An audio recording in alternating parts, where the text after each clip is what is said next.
Gil Martin here. The Locked On road to the NHL trade deadline continues. The Edmonton Oilers, the latest team to make a move.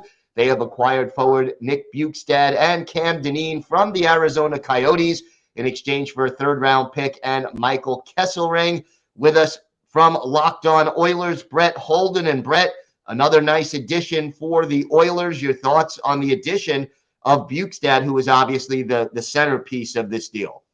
Yeah, it was a name that the Edmonton Oilers have been tied with now since basically the start of the trade deadline season. The Edmonton Oilers have been looking at adding another bottom six forward, especially somebody who can maybe win some draws, who can play more of a defensive game and can help the Edmonton Oilers in their own end. We all know the Edmonton Oilers can score at will.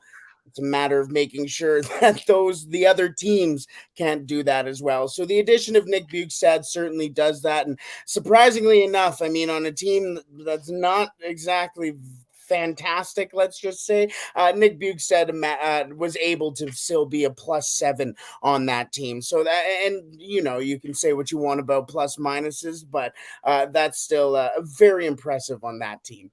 So where do you see him? I mean, you mentioned bottom six. Who do you think they'll pair him with on a line, and how do you think it'll work out that way?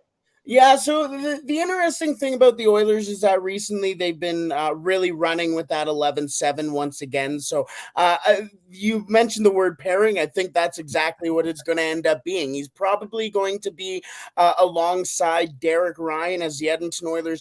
Almost top nine has really been set in stone, especially when Evander Kane comes back and is healthy. I think the Oilers' top line will have Kane, McDavid, and Hyman. Second line will be Nugent-Hopkins, Draisaitl, and Yamamoto. Third line, Fogle, McLeod, and Costin. And then I see Ryan alongside Bjugstad on that 3.5 line there. So I could also see him ending up slotting in on that penalty kill as well. Yeah, I was just to ask you about that. And the PK, obviously, you get into the playoffs, that becomes even more critical, and Bjugstad could certainly help in that area.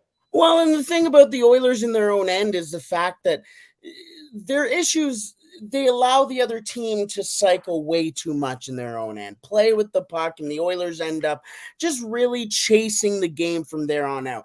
The thing about Nick Bjugstad is he's 6'6". Yes. He is a big boy, and so it's very nice to see the Edmonton Oilers bring in a 6'6" guy, Nick Bjugstad, and Mattias Ekholm, not exactly the smallest guy either. They're bringing in guys who are going to be punishing in their own end, and also guys who actually want to be in Edmonton. Nick Bjugstad today in his press conference or his availability afterwards saying that his 7 days playing in the brick tournament as a child here at West Edmonton Mall were the best 7 days of his life. So he's now coming back to Edmonton. He can spend all the time he wants at West Ed.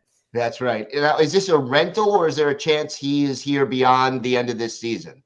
I think the Edmonton Oilers would like to see him past the end of this season. The Edmonton Oilers have had a couple of trades for bottom six guys that have just kind of fluttered off into the wind. Derek Brassard, Andreas Athanasiou, we can go on with a couple of them as well, more recently at least.